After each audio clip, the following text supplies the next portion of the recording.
जय हिंद। चोर को इज्जत और कुत्ते को शुद्धगी हजम नहीं होता है। 1993 7 सितंबर के दिन जब हमारा पीस और ट्रिंक्वेलिटी का एक अग्रीमेंट साइन हुआ था, जो कि यूनाइटेड नेशन वाला होता है भारत और चाइना के बीच में, तो उसके बाद 22 बार इन लोग एस्केलेट कर चुके हैं अपनी फोर्सेस। और बात यह है कि 2 सिपाही और एक सीओ साहब, 3 लोगों की हत्या हुई है।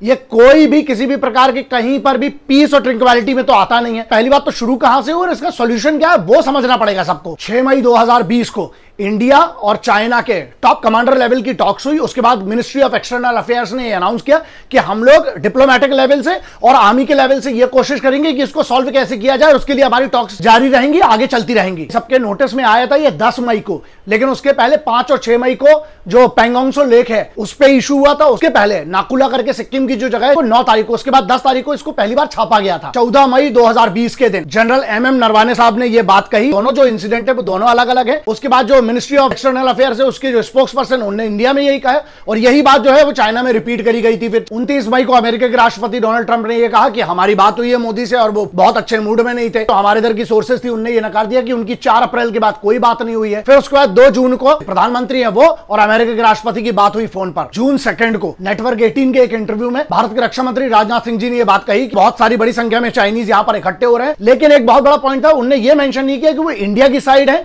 कि चाइना की तरफ है। तो यह कंफ्यूजन वहां पर था। पेंगोंग त्सो लेक है जो वहां, पेंगोंग त्सो लेक के जो नदन साइड है वहां पर इन लोगों ने कंस्ट्रक्शन शुरू कर दिया। इनके ट्रूप्स अंदर आ गए। जो हमारी जगह है उस पे इन लोग हैवी इक्विपमेंट्स लेके वहां से आ गए। इसके बाद इन्होंने कंस्ट्रक्शन शुरू कर दिया। वो वाली बात है जो सैटेलाइट की बाद में इमेजेस वायरल हुई होंगी, आप लोगों को अगर याद होगा, बिगिनिंग में इस महीने के जून के महीने में जो एरियाज हैं वो है PP14, PP15 और गोगरा, जो मेन एरिया जहां पर एक बहुत बड़ा मैटर ऑफ कंसर्न आ गया क्योंकि इनकी बैकिंग कहां से, बहुत बड़े बड़े इक्विपमेंट्स और ट्रूप्स के साथ इनकी बैकिंग मिलने लगी। जनरली अगर आप समझते हो तो 23 ऐसे एरिया है कि जहां पर डिस्प्यूट चलता रहता था, ठीक है। लेकिन पहली बार ये हुआ है कि पेंगोंग त्सो लेक एरिया पे इन लोगों को इतना डिस्प्यूट बना दिया। बात यह है कि यहां पर सिर्फ ये वीडियो कर रहे हैं कि आपको ये बात समझ में आए कि एक्चुअल मैटर क्या। अब बात आती है गलवान और हॉट स्प्रिंग की, जिसपे कभी पहले इन लोगों को कोई इशू नहीं हो। LAC जो है ना, लाइन ऑफ एक्चुअल कंट्रोल के, दोनों के परसेप्शन अलग है। लेकिन मान के चलो 23 में से 20-21 जगह पर तो बिल्कुल अग्री करते थे, कोई इशू नहीं हुआ। ये पिछले 3 महीने में स्पेशली जब से कोरोना बढ़ा था उसके बाद से इन लोगों के लिए ये पूरा का पूरा टेंशन अभी जो है कोरोना से हटके इस पे ले आया गया है। एक रीजन इसके पीछे ये भी हो सकता है कि जो एनुअल ट्रेनिंग वाला एक जो शेड्यूल होता था, लेकिन पेंडेमिक के कारण जो है वो जो लद्दाख वाले एरिया में हो सकता है अपनी तरफ से कैंसिल हुआ हो या फिर उसी का उन्होंने फायदा उठाया हो, क्योंकि उन लोगों का जो ट्रूप वो भी उस एरिया के ऊपर की तरफ जो ट्रेनिंग करता था, लेकिन उन्होंने ट्रेनिंग नहीं की, उसने उसी ट्रूप्स को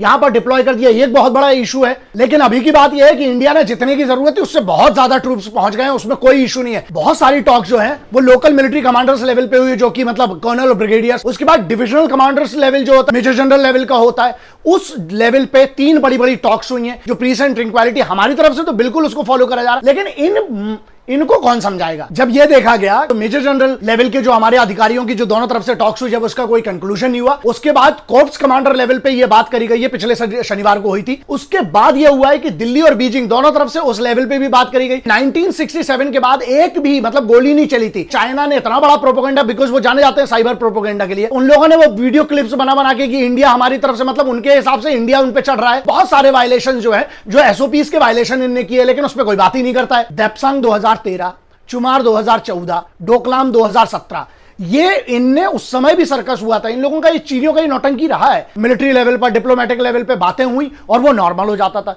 लेकिन यहां जो हुआ है ना, कल प्रेजेंट में आते हैं, आपको बैकग्राउंड समझाना बहुत जरूरी था। अब मैटर आता है कि एक कर्नल साहब और 2 सिपाहियों की हत्या। यहां पर भी एक इंसिडेंट है जो समझ में नहीं आ रहा है। हैंड टू हैंड कॉम्बैट में एक खबर यह है कि उनके तरफ के 4 या 5 लोग मरे हैं चीनी आर्मी की तरफ के, लेकिन हैंड टू हैंड कॉम्बैट में कैसे अगर गोलियां चली हैं, तो यह बात समझ में नहीं आई कि यह तो फिर बहुत बड़ा वायलेशन हो गया। ऐसा नहीं है, यह 1962 की हिंदुस्तानी फौज नहीं है, यह फौज अभी की है 2020 की। और यहां एक और मुद्दा आता है, जो इतनी बड़ी बातें कही थी, मैं प्रेजेंट सरकार से बोल रहा हूं, यह बहुत बड़ा मौका है आपके लिए। इससे बेहतर आपको अंतरराष्ट्रीय स्तर पर मौका नहीं मिल सकता है। आज उनके मिनिस्टर बैठा हुआ एक्सटर्नल अफेयर्स का, उसने क्या कहा, इंडियंस ने हमारे लोगों को उकसाया और इंडियंस ने हमारे घुसपैठ की हमारे एरिया में आने की। यार ये बहुत बड़ा मुद्दा है। अब इनको बहुत क्लियर है, डिप्लोमेटिक लेवल एक सुझाव है भारत सरकार को, वही है, जब तक आप मिलिट्री एक्शन से इनकी गर्दन नहीं दबाएंगे ना जब तक इनकी छाती पे पैर नहीं रखेंगे, ये दब के बात नहीं करेंगे, क्योंकि इनका बहुत क्लियर हो गया है कि अभी यहां पर वैली में घुसो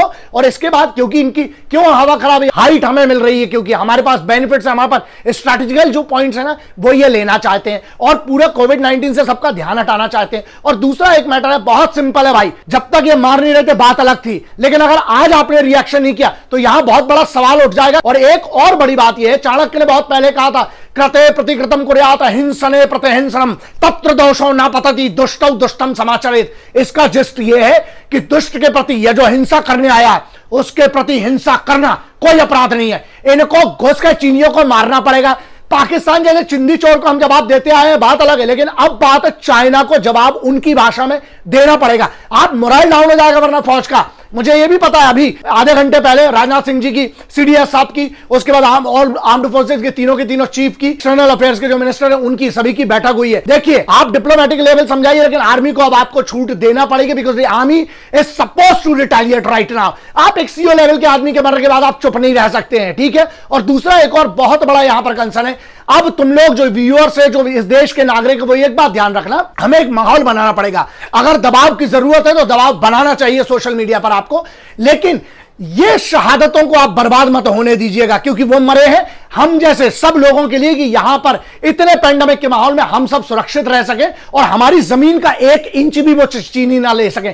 इसलिए कर्नल साहब और ऐसे उतने पूरे ट्रूप्स जो है ना वहां पर, वो आपके लिए, हमारे लिए जान देने खड़ा है। हमारी कम से कम इतनी जिम्मेदारी तो है कि हम सरकार से कम मांग करें इस बात की। और दूसरा, मेरा एक बहुत बड़ा स्पेशल मैसेज उन लोगों के लिए है जो हर बार सर्जिकल स्ट्राइक के बाद सवाल उठाने लगते हैं या हर बार ये सबूत मांगने लगते हैं। सुनो, मैं बहुत क्लियरली सुन लो तुम लोग, अबे किसी चीज में तो इकट्ठे हो जाओ। आप लोग भाषाएं बिगड़वाते हो यार। बहुत इज्जत से कोशिश करता हूं कि हर बार आप लोगों को समझाएं यार, हम एक देश के तौर पर, दुश्मन तो कॉमन है ना, वो दुश्मन बीजेपी का या कांग्रेस का या आम आदमी पार्टी है, इनका दुश्मन नहीं है, वो हिंदुस्तान का दुश्मन है, इस भारत माता का दुश्मन है। कम से कम इस पे तो इकट्ठे हो जाइए। और जो लोग सवाल मांगते हैं ना, एक काम करना चाहिए भारत सरकार को, चाहे वो किसी भी पार्टी का हो, जो भी सवाल करे, इन लोगों को ना वहीं पर जाकर 2-4 दिन के लिए जरा नौकरी करवाओगे, तब समझ में आएगा।